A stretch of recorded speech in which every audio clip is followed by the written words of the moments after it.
You don't get to question my choices, she said when she showed up with her ex to the dinner I'd planned. I said, you're right. I don't. Paid the bill and left. Blocked her in the Uber. 2 weeks later, she saw me at a restaurant with her best friend. On a date. She caused a scene. Hey viewers, before we move on to the video, please make sure to subscribe to the channel and hit the like button if you want to see more stories like this. Thanks. The maitre d' had just shown them to my table. My table. 4-2. A small, intimate square near the back of the restaurant, lit by a single, low-hanging lamp that made the polished silverware gleam. I'd requested it specifically.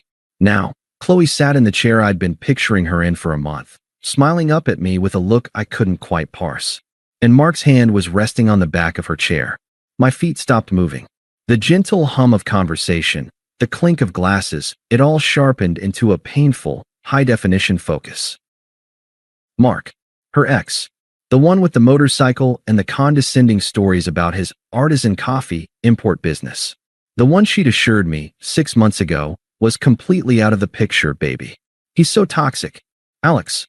There you are, Chloe said, her voice bright and performative. Look who I ran into outside. Small world, right?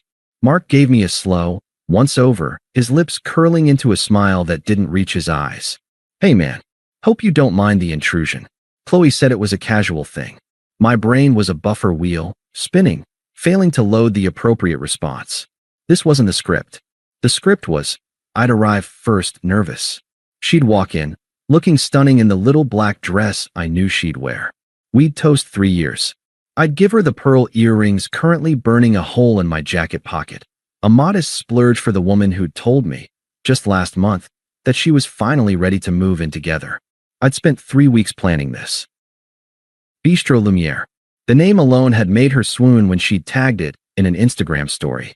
A place for real promises, the caption had read. I'd saved, called exactly 30 days out at 9 a.m., and secured the reservation like it was a military objective. I'd even confirmed with her this morning. 7 o'clock. Dress fancy. It's a surprise, but you'll love it. She'd sent back a heart emoji. And now Mark was pulling out the second chair, my chair, and settling into it with the ease of a regular. Alex, don't make that face, Chloe said, her smile tightening at the edges. She patted the empty space beside her where a third chair was being hastily procured by a confused waiter. Sit down. Mark's in town unexpectedly, and he had nowhere to go. Be nice. The command, the tone. It was the one she used when I was being socially awkward, or when I questioned one of her more impulsive purchases. A gentle, public chastisement. I mechanically took the seat, my body moving on autopilot. The table was now crowded. Intimate was gone. This was supposed to be our anniversary dinner, Chloe, I said, my voice lower and calmer than I felt.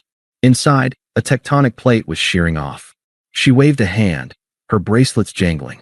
And we're having it. With a friend. It's fine. More fun, actually. She glanced at Mark, sharing a conspiratorial eye roll. God, you'd think I brought a serial killer. Mark chuckled, picking up the wine list. Yeah, dude. Relax. It's just food. Chloe told me this place was good. I've been wanting to try it. Chloe told him.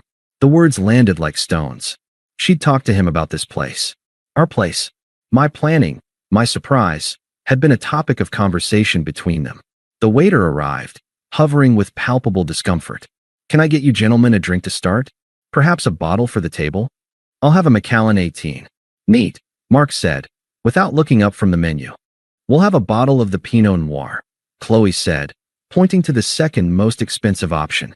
The one from Willamette Valley. Alex loves Pinot, don't you, babe? I did. I'd mentioned it once. She'd remembered to use it now, as a prop in this performance of normalcy. I didn't answer. I was watching her. The way she leaned slightly toward Mark as she looked at the menu. The way she laughed too loudly at his joke about the pretentious description of the duck confit. This wasn't a chance encounter. This was a statement. A parade. She had brought her past to sit at the table of our present, and I was expected to pay for its meal. The drinks came. Mark swirled his whiskey. Chloe sipped her wine, leaving a red smudge on the rim. I left mine untouched. The conversation was a bizarre, three-way torture. Mark held court, talking about his latest venture, something about NFTs and athleisure wear. Chloe listened, rapt, interjecting with, "That's so brilliant, Mark. a level of enthusiasm I hadn't heard from her in months. Finally, during a pause as Mark scanned the room for our harried server, I tried again. Quietly, just to her. Chloe, seriously, what is this? She turned to me, and the polite mask slipped for just a second. Irritation flashed in her eyes. Then it was replaced by that cool, dismissive smile. The one that always made me feel small and foolish. Alex, what is your problem? He's a friend. We're having a nice time. You're the one making it weird. She took another sip of wine. You don't get to question my choices. Especially about who my friends are. She leaned in, her voice dropping to a venomous whisper meant only for me. It's unattractive. The sentence hung in the air between us, crystallizing everything. You don't get to question my choices. It wasn't about Mark. It was about power.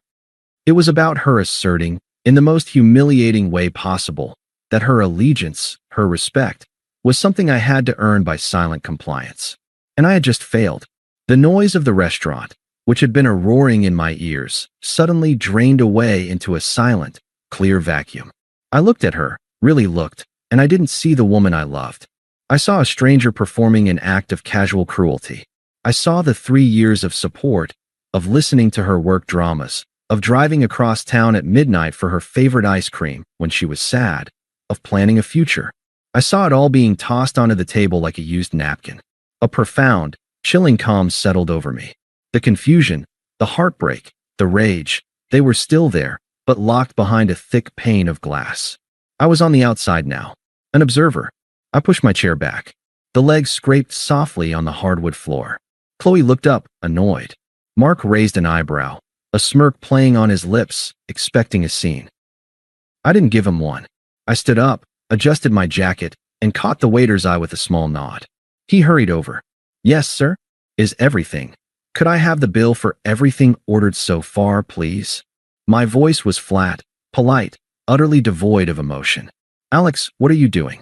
Chloe hissed, her performative cheer gone. I ignored her. The waiter looked panicked. Sir, your entrees haven't even, just the drinks and whatever appetizers are in the kitchen. Thank you. The waiter scurried off. Chloe stared at me, her mouth slightly open. Mark leaned back, enjoying the show, but his smirk was now tinged with uncertainty. He wasn't the center of attention anymore. The bill came on a little leather tray. I didn't look at the total. I placed my card on it, handed it back. A minute later, I signed the slip, added a generous tip for the waiter's trouble, and slid my card back into my wallet. I finally looked at Chloe. She was flushed, a mix of anger and dawning panic in her eyes. She hadn't planned for this. She'd planned for me to seethe quietly, to play the cuckolded boyfriend, to pay for their meal and absorb the insult. My calm exit was off script. You're right, I said, my voice still that same, even tone. I don't. I turned and walked out of the restaurant. I didn't look back. I didn't hear if she called my name. The cool night air hit my face, and I took a deep, shuddering breath that felt like the first one in an hour. An Uber was idling by the curb. I got in. As the car pulled away from the curb, my phone vibrated in my hand. A text from Chloe.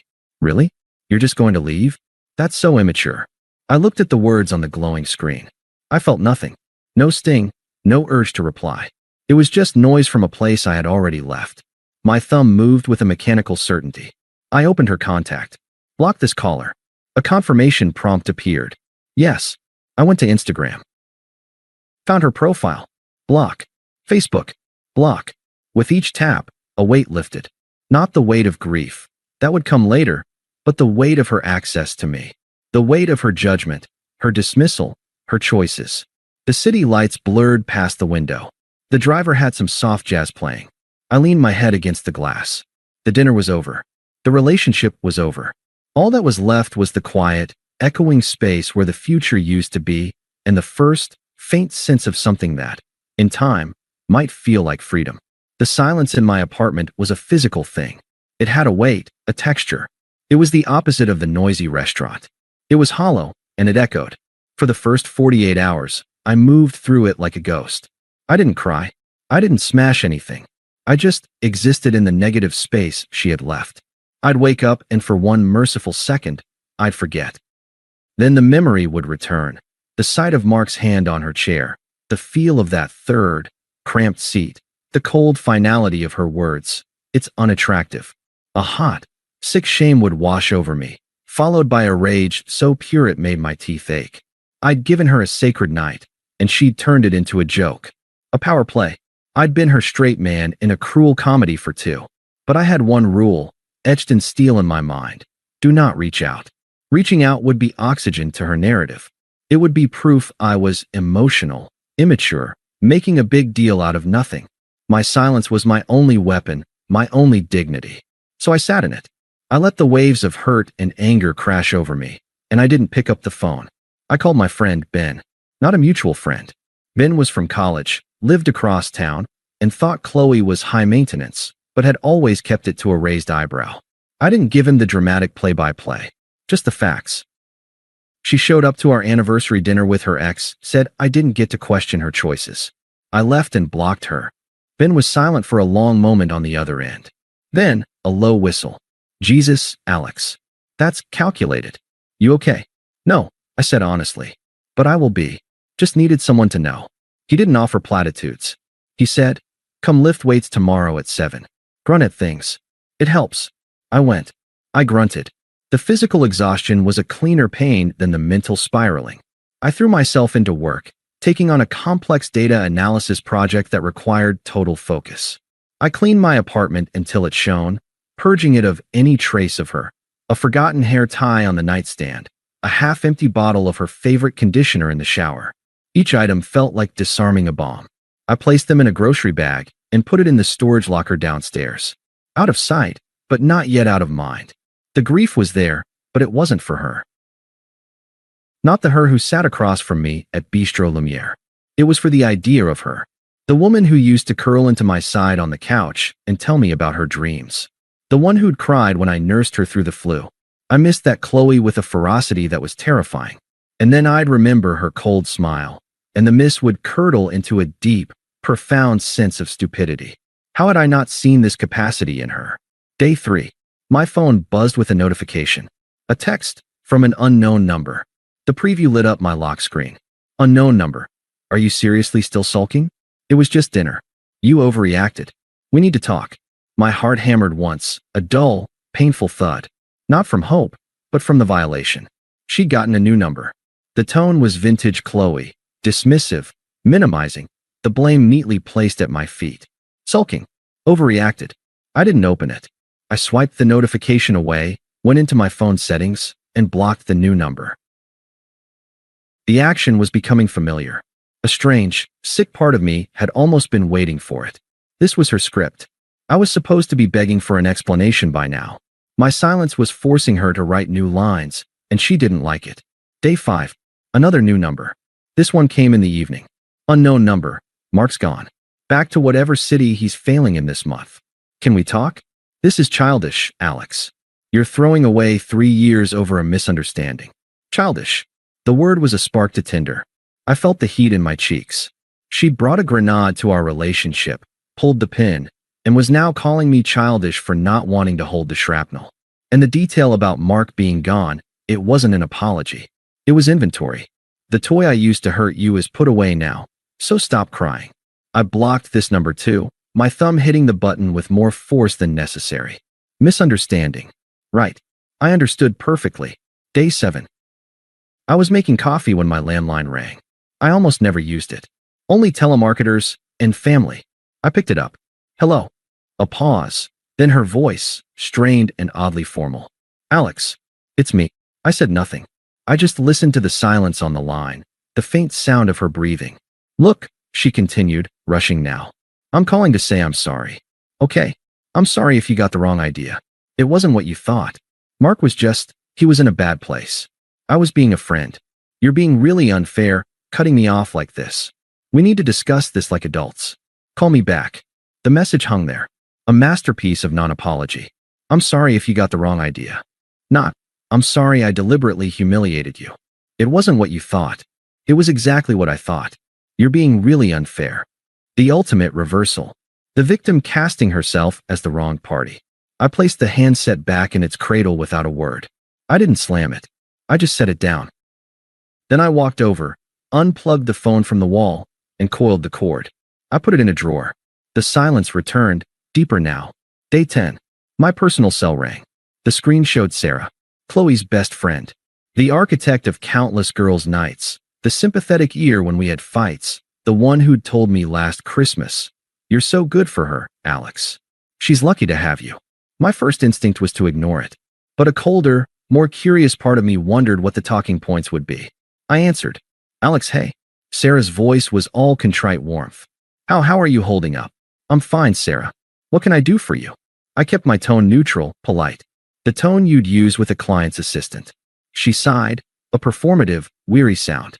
"Look, I'll get right to it. Chloe's a mess. Like, a total wreck.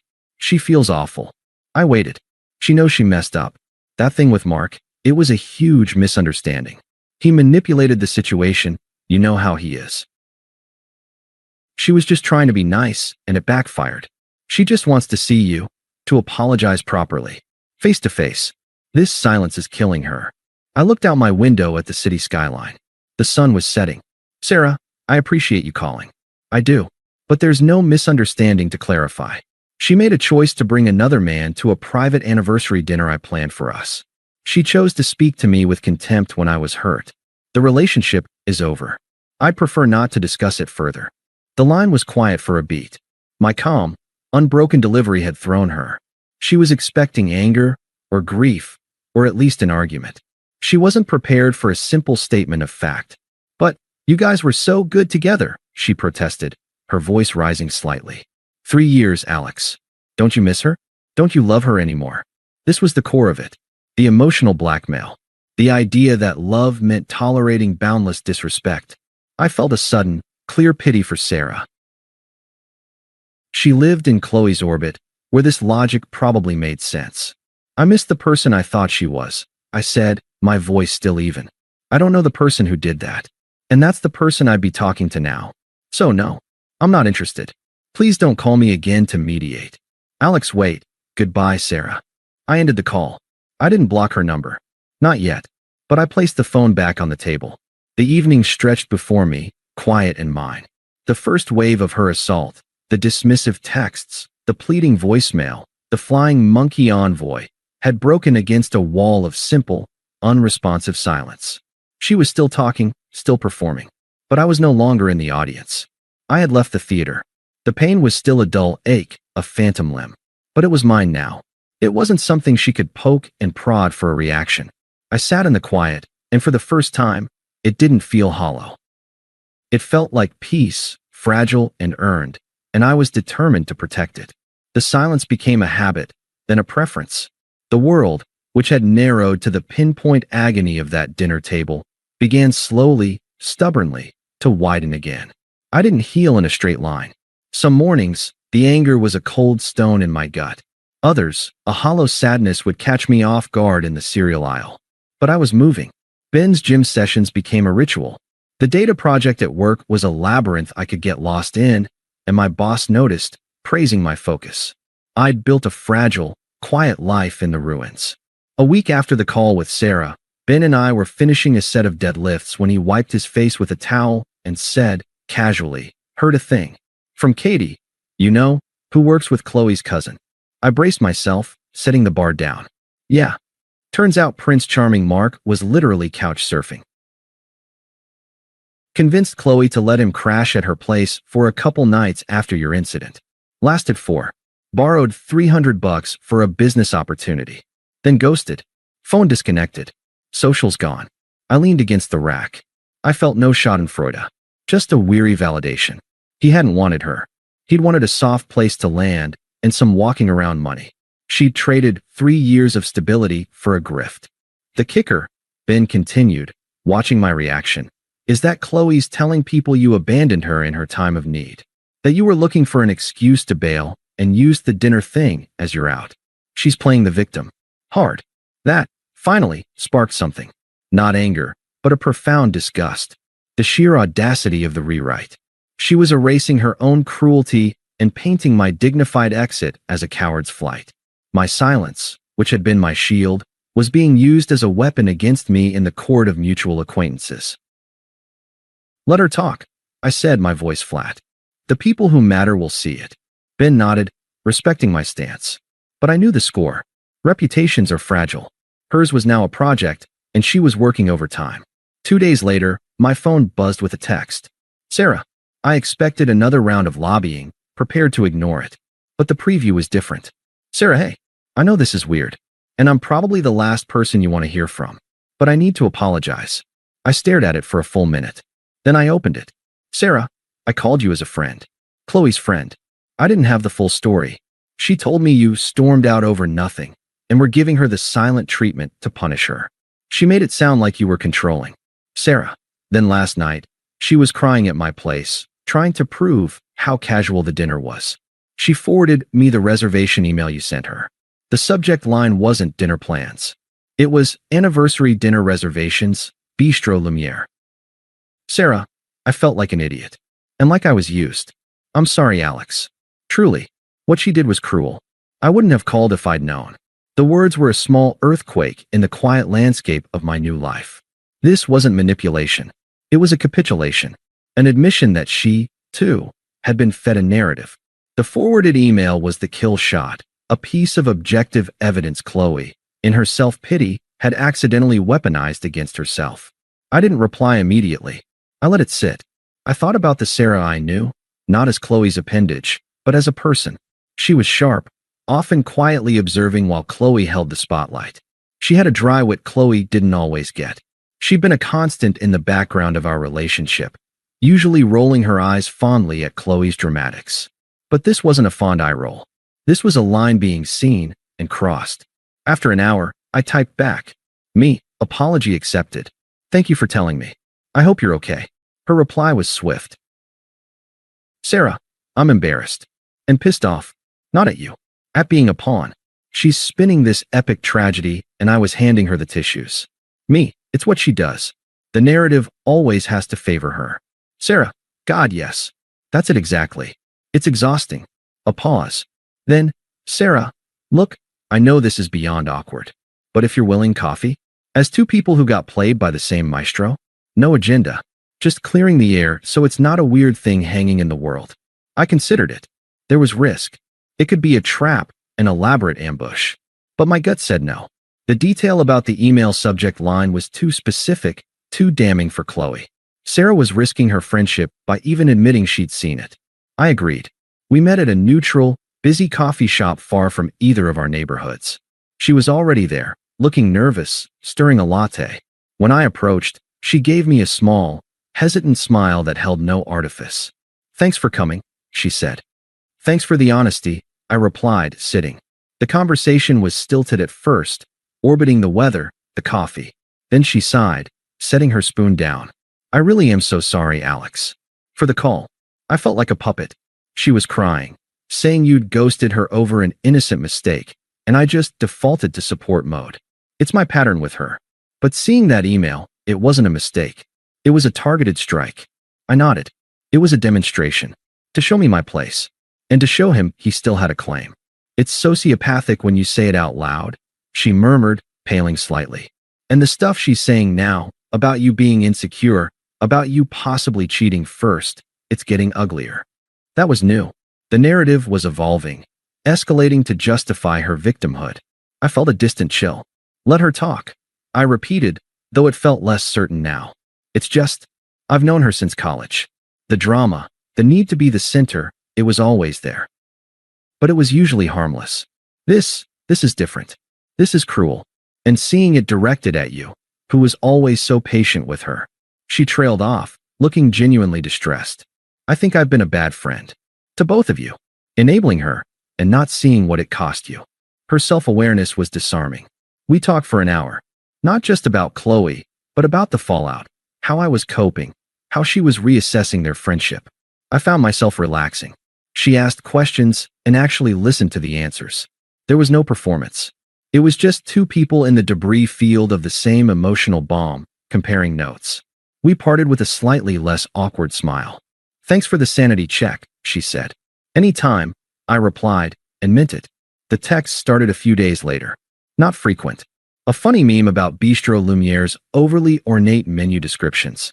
An article about the grift economy Mark probably belonged to. It was quiet, mutual reconnaissance. A shared language of recovery. A lunch followed, then a walk in the park. It wasn't a date. It was simpler than that. It was companionship with someone who understood the source of the poison without having to have it explained. The careful wall I'd built around myself had a gate in it now, and it wasn't a weakness.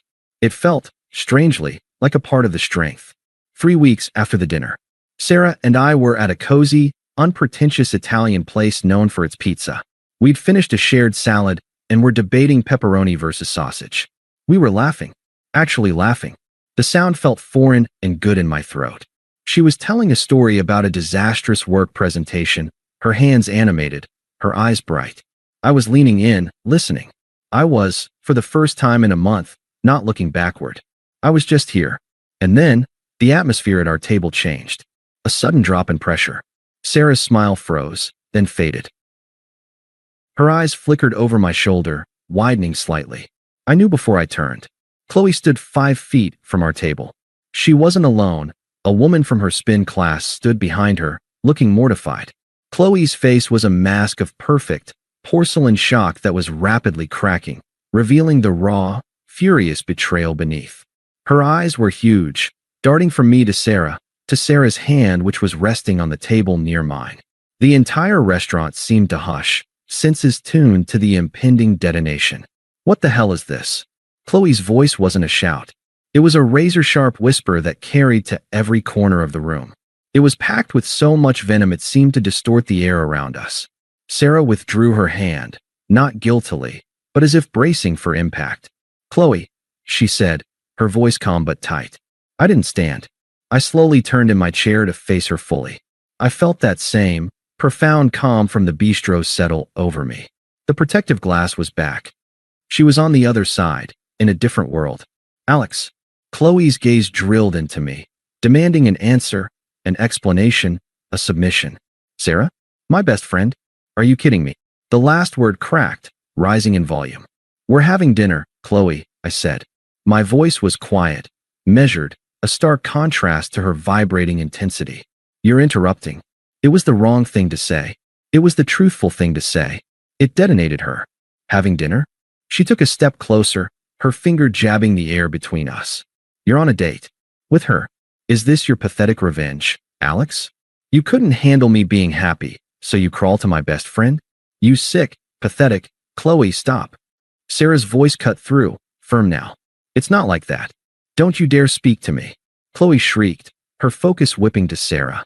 The spin class friend had taken a full step back, wanting to vanish. "You traitorous bitch. You've been waiting for this, haven't you?" Plotting with him the second I had a moment of weakness. This was the unraveling. The true colors, vivid and ugly, on display for a room full of strangers enjoying their garlic bread. There was no performance left, only the raw, entitled core. I looked at her, this stranger hurling accusations. I felt nothing. No anger, no hurt, not even pity. Just a distant, analytical curiosity. "So this is who you really are when the audience isn't buying your act." "Chloe," I said, and my tone, polite, final, utterly disinterested, made her stop mid-inhale. She looked at me, expecting a fight, begging for a drama she could win. I gave her nothing. "This isn't about you," I continued, as if explaining a simple concept to a child. "Sarah and I connected after you ended our relationship. We're having dinner. Please don't interrupt it." The reframing landed like a hammer. "After you ended our relationship." I wasn't the one who'd walked out. I just believed her when she showed me the door. Her face contorted. "I ended it. You walked out. You abandoned me over nothing." I held her gaze. The silence stretched. The entire restaurant was holding its breath. "You showed me exactly who you were," I said, each word clear and cold. "I believed you. Now, you're making a scene. This is why we don't talk." I saw it hit her. The realization that my calm wasn't a tactic, it wasn't stoicism, it was indifference. I wasn't withholding attention to punish her. I had simply revoked her access to my attention permanently. She was a stranger causing a disturbance. Her breath came in ragged gasps. The fury morphed into something desperate, panicked. She looked at Sarah, then back at me, searching for a handhold in the cliff face of our apathy. She found none. You can't do this," she wailed, the last vestige of control gone. "After everything we had, you're betraying me with her. You're both monsters." A busboy had frozen nearby, trays in hand. A manager in a dark suit was now moving purposefully from the host's stand, his expression stern. I turned away from her. I looked at Sarah. The transformation in my demeanor was absolute. The cold, flat effect I'd shown Chloe melted away, replaced by a look of simple, warm concern. My voice, when I spoke to Sarah, was soft, entirely different. "You okay?" I asked. "We can go if you want." It was the final, perfect dagger. The shift in tone, from discussing a nuisance to speaking to someone who mattered, was more devastating than any insult. It categorically placed Chloe outside the sphere of things that could affect me. Sarah, pale but composed, nodded. "Yeah, let's go." I stood up, deliberately not looking at Chloe. I pulled out my wallet, threw a generous stack of cash onto the table, enough to cover the bill and the uneaten pizza. I helped Sarah with her jacket, my hand briefly, reassuringly, on her shoulder. Chloe stood there, utterly deflated, watching the choreography of our exit. The manager had reached her. "Ma'am, I'm going to have to ask you to lower your voice or leave." We walked past her. I didn't look back. I held the door open for Sarah, and we stepped out into the cool, clean night. Outside, Sarah let out a long, trembling breath. She wrapped her arms around herself. "Oh my God. I'm so sorry, Alex." I've never seen her like that. It was like watching a possession. I turned to her. The adrenaline was a faint buzz, but the calm was deeper, solid. "Don't apologize. You didn't do anything wrong." "I meant it. Are you okay?" That was intense. She gave a shaky laugh. "I will be. I just lost my appetite for fancy Italian." A genuine smile touched my lips. "Me too. Come on." I nodded down the street, away from the restaurant, away from the echoing drama. "Let's get some real food. I know a great pizza place." She looked at me, really looked, and saw the absence of chaos in my eyes. She saw that I was already moving forward, that the scene behind us was just noise. She smiled back, a real one this time. "Yeah, that sounds perfect." I took her hand. It wasn't a dramatic gesture. It was simple, a point of contact in the quiet night. We started walking.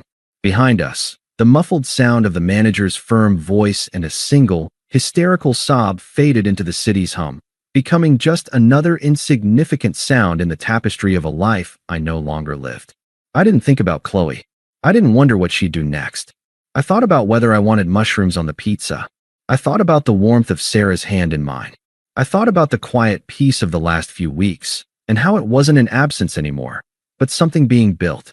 The last thing I heard was the distant chime of the restaurant door closing, a full stop on a sentence that had ended for me a long, long time ago. Thanks for watching. Make sure to subscribe to the channel and hit the like button. What do you think about this story? Share it in the comments.